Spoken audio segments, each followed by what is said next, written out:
υπάρχει μια παράδοση κοινωνικών αγώνων, ας πούμε, και συγκρούσεων. Και εκεί και στην Ασία και σε αυτό που λέμε Βυζάντιο, ξέρω εγώ, έχει επικρατήσει. Και είναι έτσι πολύ ζωογόνο αυτό το παράθυρο, ότι ας πούμε ανοίγει ένα παράθυρο και παίρνει καθαρός αέρας. Εκεί που νομίζαμε ότι η Ανατολή, το ξέρω εγώ, η Βυζαντινή Αυτοκρατορία, η Τουρκοκαραβία, όλοι αυτοί οι όροι που είναι και λίγο προβληματικοί και το δείχνει το βιβλίο, το εξηγεί γιατί είναι προβληματικοί. Κάτω από αυτή την επιφάνεια, την φαινομενικά ας πούμε, επίπεδη και όλο το ίδιο επανερχόταν, ας πούμε, και η επανάληψη και τίποτα δεν συνέβαινε. Στην πραγματικότητα πάρα πολλά πράγματα συνέβαιναν και υπάρχει ένα ολόκληρο απόθεμα, ας πούμε, το οποίο είναι πολύ γοητευτικό και μπορούμε να συνδεθούμε και ίσως συνδεόμαστε χωρίς να το ξέρουμε κιόλα.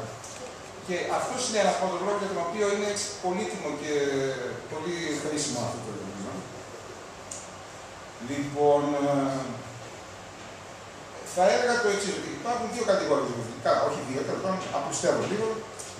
Υπάρχουν βιβλία τα οποία είναι πολύ ωραία γραμμένα επιστημονικά, έχουν παραπομπές, πηγές, βιβλιογραφίες και τέτοια, ας πούμε.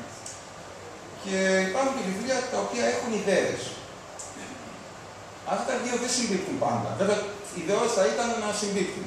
Αλλά αν δεν συμπίπτουν, προσωπικά είναι φανερό που πέφτει η προτίμηση. Το προτιμώ τα δεύτερα. Λοιπόν, η Βαλκανική Οικονομική θα είναι από τα δεύτερα, δηλαδή έχει ιδέες. Τις οποίες σχεδόν αυθονία ιδεών, δηλαδή σχεδόν δεν προλαβαίνει να τις ακολουθήσει όλες. Τις ρίχνει έτσι, καλά κάνει, καλύτερα βέβαια. Αλλά έτσι, αυτό το διάβασα, που μου έκανε έτσι εντύπωση, όπως καταλάβατε. Και προσπάθησα έτσι να το συζητήσω λίγο με κάποιους. Και αρκετοί μου είπαν, ναι, ρε παιδί μου, αλλά δεν έχει τεκμηρίωση, δεν έχει παραπομπές, δεν είναι επιστημονικά αυτά. Εντάξει, δίκιο έχουν από την μεριά τους. Καλά, αυτοί που είναι έτσι, έχουν μάθει μια πανεπιστημιακή προσέγγιση, τους ξενίζει, δεν τους αρέσει πάρα πολύ. Εμείς που δεν έχουμε, που έχουμε και την ξεμάθαμε ίσως, ξέρω, δεν μας απασχολεί πάρα πολύ αυτό. Εκτός τούτου, πιστεύω ότι ο Ζάχος, ο οποίος έχει κατάρτιση, ας πούμε, πανεπιστημιακή, έχει περάσει κατά παρουσία και έχει βγει, νομίζω ότι σχεδόν συνειδητά, αυτό εγώ το λέω, δεν μιλάω εξ ονόματος κανενός, αλλά έχει παραπομπές, όχι πολλές, όχι σε κάθε σελίδα, ας πούμε, την φορτώνει, αλλά έχει τσακ, μία εδώ, μετά μία 10 σελίδες. Και είναι τελείως κουθές αυτές τις παραπομπές. Δηλαδή λέει, βλέπετε άρθρο τάδε στο αρχείο του Κέντρου Μεσαιωνικών Σπουδών 1952. Δηλαδή, εγώ το ερμηνεύω αυτό, ότι είναι σαν να λέει ότι κοιτάξτε μάγκες, ας πούμε, αν μου γουστάρετε, μπορώ να κάνω, ας πούμε, και να παίξω και έτσι. Αλλά ξέρετε για να το δείτε. Αλλά δεν θα σας τα πρίσω τώρα ότι λες αυτό, λες το άλλο. Εγώ αυτά. Και όποιος γουστάρει, ας πούμε, να τα ακολουθήσει.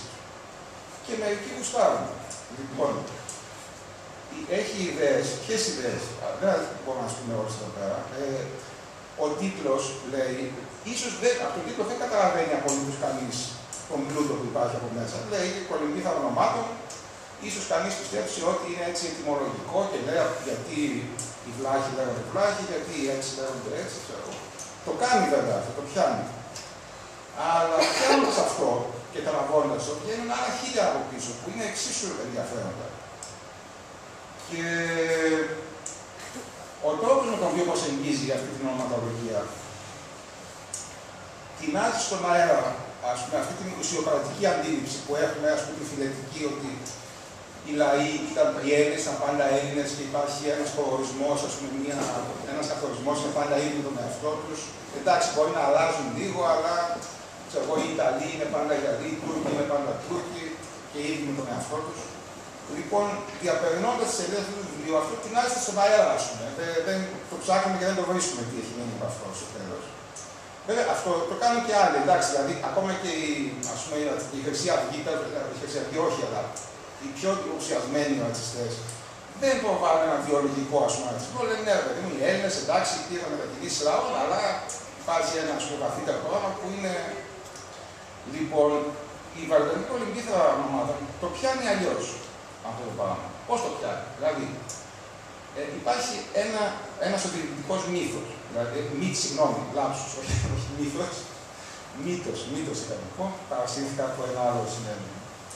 Λοιπόν, πιάνει, ας πούμε, και λέει οι Σέρβοι, ξέρω εγώ, οι Βούλγαροι, οι διάφοροι άλλοι απίθανοι που μερικούς δεν τους χαρακούσει καν πρόσωπο, και συστηματικά σχεδόν δείχνει ότι η ονομασία αυτή δεν αντιστοιχεί σε μια φυλή, δηλαδή ότι ήταν κάποιος γεννάρχης και μετά οι απόγονοί του, ας πούμε, και οι απόγονοι αυτών και ούτω καθεξής. Δηλαδή μια διάσταση σειρά γεννήσεων.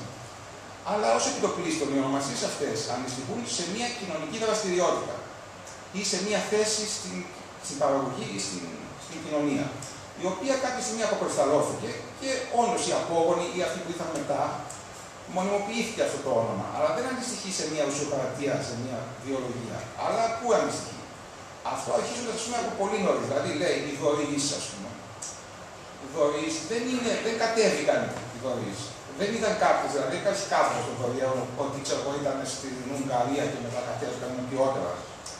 Αλλά οι δωρείς ήταν ξυλοκόπου. Η ρίζα δώρο, ας πούμε, σημαίνει το ξύλο, όπως ο Δούριος Ήπος, ξέρω εγώ. Και ήταν ξυλοκόπου, και ήταν στα βουνά. Και κάποια στιγμή κατέβηκαν από τα βουνά. Δηλαδή από το υψόμετρο, δεν κατέβηκαν από το βορρά στον νότο. Αλλά το δωρείς βγαίνει από μια κοινωνική δραστηριότητα, την κόβαν ξύλα. Οι Σέρβοι ήταν Σερβόρουν, ξέρω στα λατινικά, είναι οι υπηρέτες, αυτοί που εξυπηρετούν. Λοιπόν, και εδώ αρχίζει ένα πολύ ενδιαφέρον στοιχείο που συναντάτε, θα σας πω με τι μετά. Λοιπόν, συνδέει την απόδοση των περισσότερων από αυτά τα ονόματα, έπεσε ο συνδεδείκτης και έρχεται το αυτό.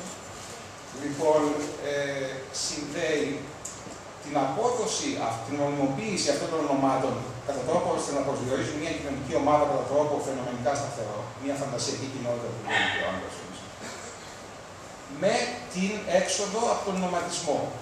Δηλαδή αυτό βρίσκω τρομερό στοιχείο και πάρα πολύ έτσι. Υπάρχουν διακλαδώσεις με θα πούμε αμέσως μετά. Δηλαδή, ας πούμε, λέει ότι οι Ρωμαίοι προσπάθησαν να κάνουν Εβραίους, ας πούμε, κάποιους πληθυσμούς και φύτεψαν αμπελώνες. Υπάρχει μια ολόκληρη σύνδεση με τις καλλιέργειες, με την παραγωγή της κοινωνικής ζωής που έλεγε ο Μάρξ. Λοιπόν, και ήταν ομάδες τώρα. Και τους φύτεψαν αμπελώνες και είπαν: εσείς θα είστε εδώ, δηλαδή, θα εγκατασταθείτε εδώ. Και θα είστε Σέρβοι, θα υπηρετείτε. Απλουστεύω λίγο, αλλά είναι περίπου αυτή η ιδέα. Και μετά έμεινε ότι είναι ένας πληθυσμός, οι Σέρβοι. Οι Βούλγαροι τώρα, που είναι ένα πολύ ενδιαφέρον κεφάλαιο, λέει ο Ζάκος, ότι ήταν οι Βούλγαροι, οι Χιδαίοι, ας πούμε. Ναι, ότι ήταν οι Δήμοι στην Κωνσταντινούπολη, οι οποίοι ήταν ο λαός, ας πούμε, ξέρω εγώ. Ξέραμε κάποιον στην Ιαννό, οι Δήμοι που εξεγείρονταν στον υπόδομο και όλα αυτά. Και οι αυτοκράτορες, κατά καιρούς για να τους ξεφορτωθούν, ας πούμε, τους διώχνουν. Τους λένε: εσείς θα πάτε, ας πούμε, να κατασταθείτε στα όρια, να είστε ακρίτες που λέγαμε το μεσημέρι, και να φυλάτε τα σύνορα. Και τους τοποθετούσε στα βόρεια σύνορα. Και εκεί μετά, εκεί που ήταν οι Βούλγαροι, οι Χιδαίοι, ας πούμε, ο απλός λαός, και μετά είναι η Βουλγαρία χώρα, το μικρό, το επίθετο, ήταν επίθετο.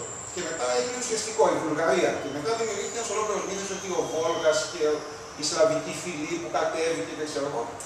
Η Βαλκανική πολιτεία λέει ότι όλα αυτά είναι παραμύθια, δεν έχουν καμία βάση. Και πλέον λέει ότι και η θεωρία της ευρωπαϊκής φυλής είναι ένας μύθος. Αυτό είναι έτσι πολύ, δηλαδή το λέει απερίφραστα. Και το επινόησε ένας Άγγλος τυχοδιώκτης στο 19ο αιώνα. Το 18ο, συγγνώμη, δεν το αναφέρω. Λοιπόν, πηδάω λίγο, δεν τα έχω γραμμένα όλα αυτά. Αυτό με τον νοματισμό, το τσιμπάω λίγο ότι όποτε ένας λαός περνάει από τον νοματισμό και εγκαθίσταται, αποκτά ένα όνομα. Αυτό το πράγμα πηγαίνει πολύ καθαρά το βαλκανικό βιβλίο. Λοιπόν, υπ' αυτή την έννοια και από μερικές άλλες, θεωρώ ότι το βιβλίο αυτό είναι το πιο συγγενές, τουλάχιστον στα ελληνικά σίγουρα, αλλά ίσως και σε οποιαδήποτε γλώσσα, ο πλησιέστερος συγγενής του Μιλ Πλατώ, των Ντελέζ και Γκουαταρί. Δηλαδή, το Μιλ Πλατώ είναι ένα βιβλίο, ίσως το ξέρετε μερικοί, δηλαδή το πρώτο, ο Αντιδίκους έχει μεταφραστεί και στα ελληνικά, Καπιταλισμός και Σχιζοφρένεια. Το δεύτερο μέρος του Αντιδίκοτα είναι τα 1000 υψίπεδα, τα Μιλ Πλατώ, τα 1000 παρχάλια, αν το ξέρετε να πούμε, τα υψίπεδα, τα Πλατώ, δεν ξέρω. Το οποίο είναι ένα θεότερο βιβλίο, πολύ δύσκολο ξέρω, αλλά εκεί μεταξύ πολλών άλλων πραγμάτων. Οι Ντελέζ και Γκουαταρί λένε τι? Λένε, εισάγουν την έννοια του νοματισμού και της αποδιδακτικοποίησης. Λοιπόν, είναι πολύ δύσκολο να εξηγηθεί βέβαια έτσι σε δύο λόγια τι εννοεί ακριβώς αυτή η έννοια. Αλλά αυτό που κρατάω εγώ είναι το εξής, ότι οι Ντελέζ και Γκουαταρί ισχυρίζονται ότι δανείζονται αυτή την έννοια της πολεμικής μηχανής από έναν Γάλλο ανθρωπολόγο αναρχικό ανθρωπολόγο, αλλά και ανθρωπολόγο, δηλαδή πήγαινε σε φυλές μελετούς και τον Πιέρ Κλάσερ, ο οποίος επινοεί την έννοια της πολεμικής μηχανής. Η πολεμική μηχανή του Ντερές και Γκουανταρί είναι ο πόλεμος στις λεγόμενες εντός εισαγωγικών πρωτόγονες φυλές. Ήταν ένα εργαλείο το οποίο προκαταβολικά ακύρωνε την δυνατότητα σχηματισμού κράτους. Βεβαίως δεν υπάρχει καμία εξτρανίκευση. Ο πόλεμος μπορεί να ήταν απέσιος, βίαιος, ξέρω εγώ, να είχε μια σειρά από πράγματα. Αλλά μέσα από αυτό οι πρωτόγονες φυλές ακύρωναν τη δυνατότητα να αποκτήσει κάποιο υπερβολική ισχύ και να αναδειχθεί σε υπερβατικό, ας πούμε, σε κράτος. Λοιπόν, η Βαλκανική Πολυμπίθρα έχει ένα τελείως ανάλογο συλλογισμό, δηλαδή είναι πολύ εντυπωσιασμένος από αυτό το πράγμα, που αφορά όχι το κράτος, αλλά την αγορά, την καπιταλιστική αγορά. Και ταυτόχρονα αυτό το σημείο, το οποίο έχω σημειώσει και θα ίσως τελειώσω με αυτό, θα διαβάσω, όπως έλεγα πριν, και είχαμε ένα αποσιωματάκι. Λοιπόν, επίσης είναι πολύ εντυπωσιακό το σημείο για έναν άλλο λόγο, διότι εξηγεί ούτε λίγο ούτε πολύ την επικράτηση της Οθωμανικής Αυτοκρατορίας. Και για να είμαι ειλικρινής, δεν ξέρω αν οι ιστορικοί της Οθωμανικής Αυτοκρατορίας έχουν δοκιμάσει αυτή την ιδέα, δεν είμαι και ειδικός. Αλλά θα είναι πολύ περίεργο να έχουν κάτι λέγανε αυτοί για αυτή την ιδέα. Λοιπόν, ο Ζάκος εισάγει την έννοια του παζαριού, το οποίο έχει απολύτως ανάλογη έννοια με την πολεμική μηχανή, χρήση, λειτουργία, το παζάρι, το οποίο προκαταβολικά είναι ένα στοιχείο νομαδισμού από εδαφοποίησης, το οποίο προκαταβολικά αποκλείει τη δυνατότητα σχηματισμού καπιταλιστικής αγοράς. Είναι τα λόγια, δηλαδή, αν νομίζετε ότι καπελώνω, ας πούμε, αυτό, θα διαβάσω ένα πετάχτε ένα απόσπασμα. Λοιπόν, η Βαλκανική Πολυμπίθρα είναι, πάλι πειράζω λίγο, είναι ένα βιβλίο το οποίο δεν έχει περιεχόμενα. Δεν ξέρω αν είναι σκοπίμως ή ήταν λάθος του εκδότη.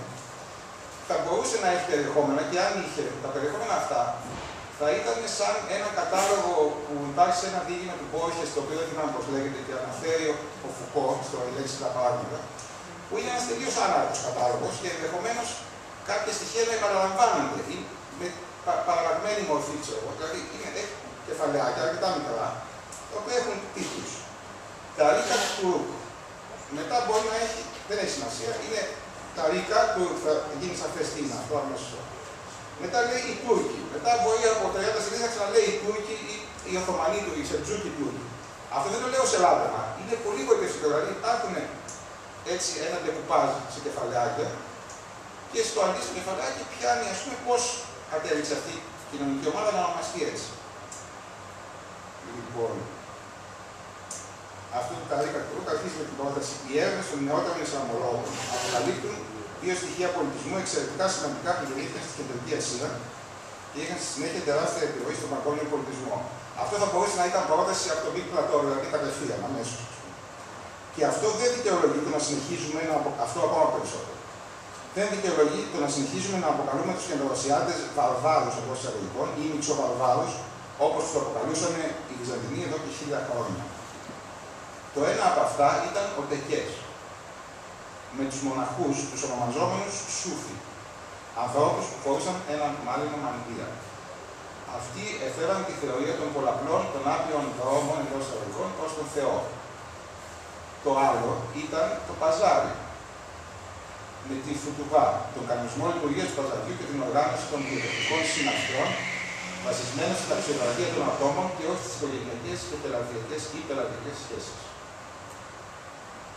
Λοιπόν, παραλείπω ένα μέρος που είναι επίσης φοβερό ενδιαφέρον, αλλά για λόγους χρόνου δεν μπορώ να διαβάσω το βιβλίο. Λέει λοιπόν, το παζάρι ήταν ένας θεσμός που βγήκε από τις ανάγκες της ανταλλαγής των κατοίκων της πόλης με τους νομάδες, αλλά δεν ήταν απλώς ένας χώρος ανταλλαγής. Ήταν ένας χώρος που καθόριζε μια νέα αντίληψη της πόλης και της κοινωνίας, που δεν βασιζόταν στην οργάνωση της παραγωγής και της μεταποίησης, αλλά πρωταρχικά στην οργάνωση της διανομής και της ανταλλαγής. Το παζάρι, κατά τους Κεντροασιάτες Σούφι, έπρεπε να είναι ελεύθερο από κάθε κρατικό έλεγχο και παρεμβατισμό. Να ελέγχεται από τους παραγωγούς και τους μεταποιητές, που να είναι οι ίδιοι και ανταλλάκτες, αλλά ταυτόχρονα να ελέγχεται ισότιμα και από τους χρήστες, τους καταναλωτές. Στο παζάρι δεν έπρεπε να έχουν θέση οι μεσάζοντες, οι έμποροι, και η τιμή των ανταλλασσόμενων προϊόντων έπρεπε να καθορίζεται μέσα από μια διαλεκτική υποσωπική σχέση του παραγωγού πολιτή με τον αγοραστή καταναλωτή. Να καθορίζεται από το παζάρι.